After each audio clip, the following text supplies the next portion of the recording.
All right, what's up, guys? Quick breakdown of what happened during the week.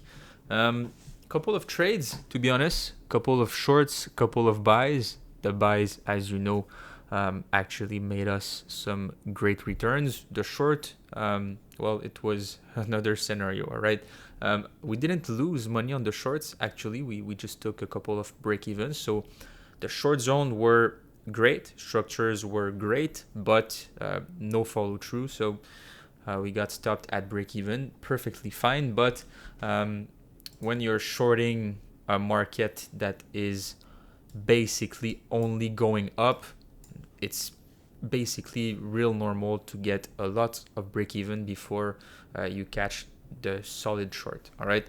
So only short that really made some good pips was this one, and to be honest, there was not really a lot of ways to catch it. So no valid shorts for this week.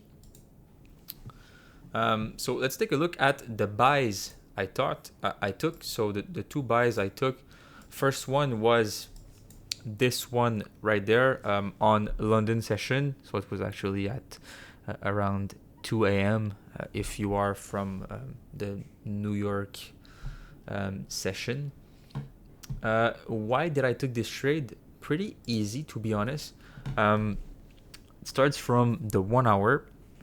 What do you want to do when we had this major correction right there? Well, you find the nearest low to start your fib, and then you draw it to your high.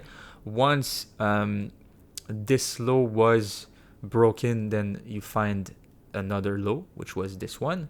What do? You put your fib from the start of the impulse, so you could either put it right there or right there.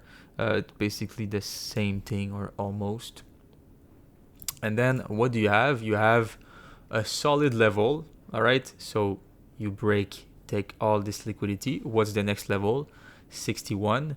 You have this wick right there to be retested, and the X all-time high right there to be retested. So our zone was looking at something like this. Okay, now what do we do when price hits our zone?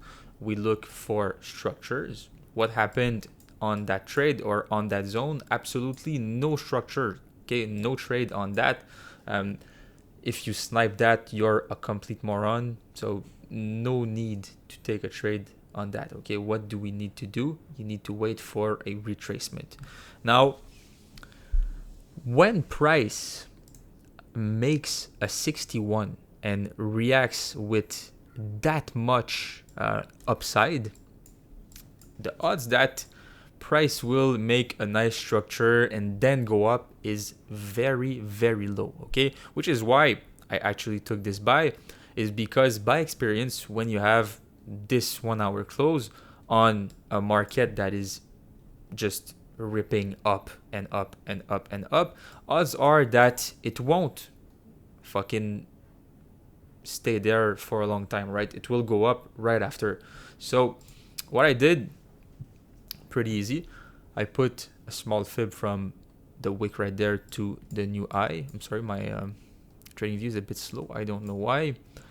So fib from the low to the new high, which was this one on the 5 minute. What do we have? We have loads of wicks right there, okay? And then nice 38. So the only level you can have is the retest of the broken big 50 fib, the small 38, and then those wicks, okay? So the level to retest was this one, okay? Pretty easy level to retest. You can put your zone like this. Now, you don't enter a trade, let's say right there, with your stop loss below those wicks. Okay, you're a complete bot if you take that trade. You're pure liquidity. Okay, you need to wait when it's too obvious like this. You need to wait for at least a liquidity grab. Okay, now I actually took 2 tries on this one. First try was once we had this candle, and then on the retest right there, I took a buy. Boom, stop loss was around 15 pips. Got stopped out. minus 15 pips, perfectly fine with it.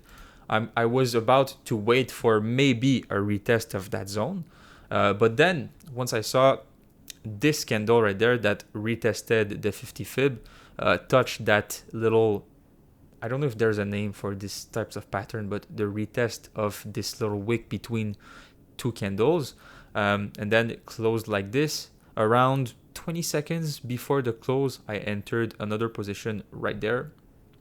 Stop loss was a bit lower, but stop loss was around 25 pips, and then my target was simply the minus 27 fib, around that level on my funded account, so for a quick trade.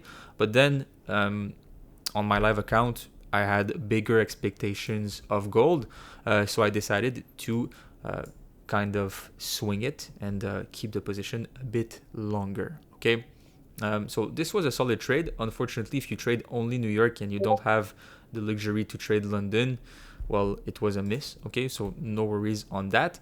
But then we had a super nice trade like the day after, so same day, right there. Okay, 35, 35, super clean buy. Okay, let me break it down to you. First of all, of course, we have the clear uptrend that gold is going up. Fundamentally, gold is supposed to go up right now with everything going on.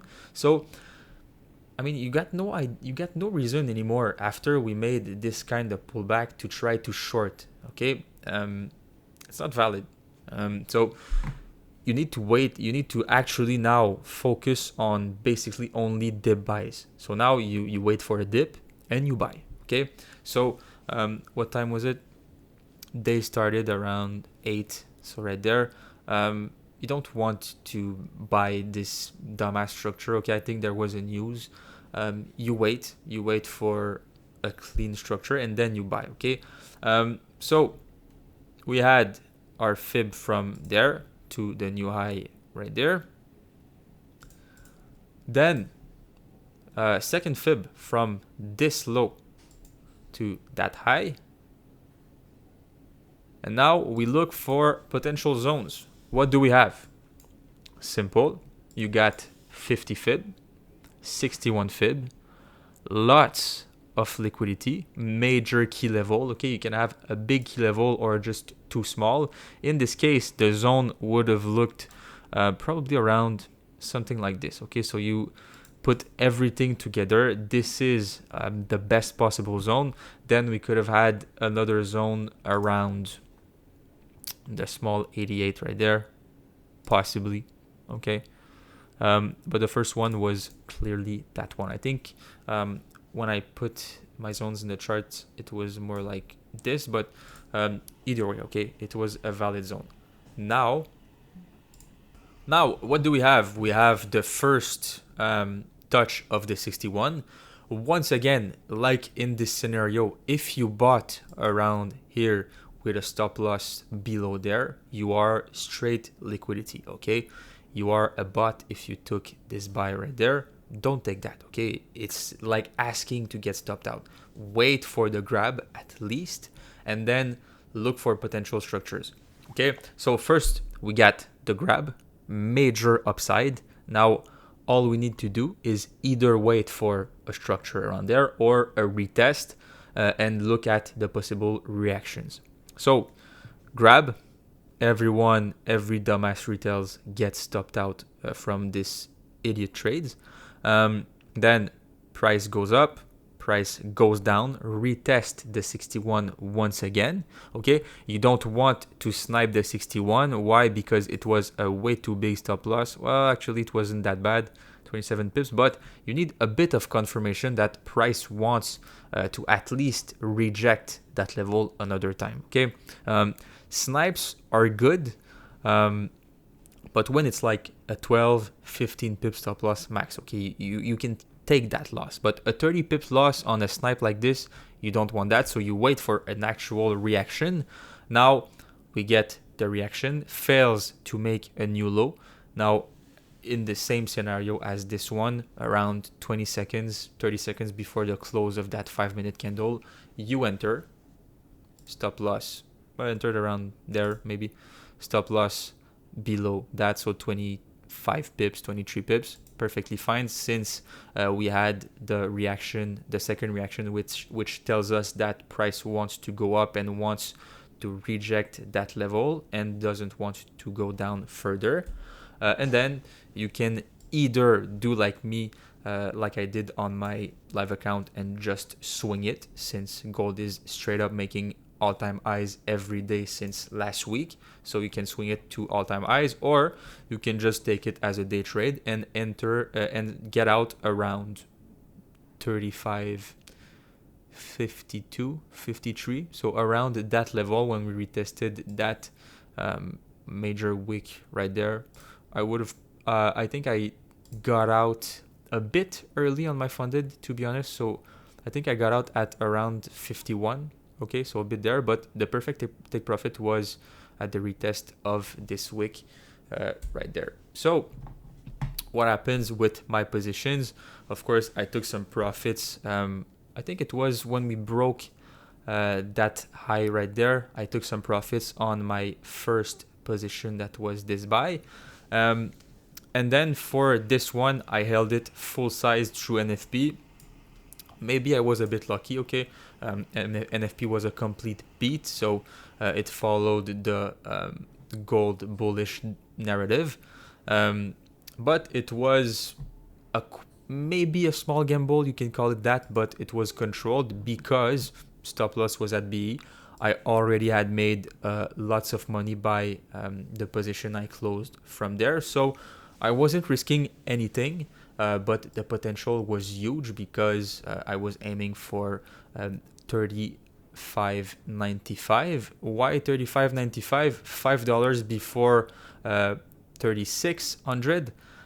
Because price on gold have a tendency to react $5 before the round number. Okay, so if price goes to 3600 like that, from 35.95 it becomes valid. In this case, look at this, price never touched actually 3600 and just straight up went down. If it was the opposite, let's say price comes back down to 3500, then the zone is valid from 35.05. Okay, so always $5 ahead, the psychological numbers are becoming valid. Okay, because most of the time institutions are in a hurry and they want to take that level, right? Because too many retails wants to enter just on that 3600, so they all have their limits at this level. They just never get filled, and yeah, that's how they work. So $5 before, that's a quick tip on how gold works with psychological levels. Other psychological levels that you should know are the 25s, so 35.25, 35.50, 35.75, and so far and so on. Okay, so these are all psychological level on gold, and that's it, to be honest. Solid trade, solid trade. 2 trades, more than 1,000 pips combined, so pretty proud about this one, and I wish you guys an amazing weekend.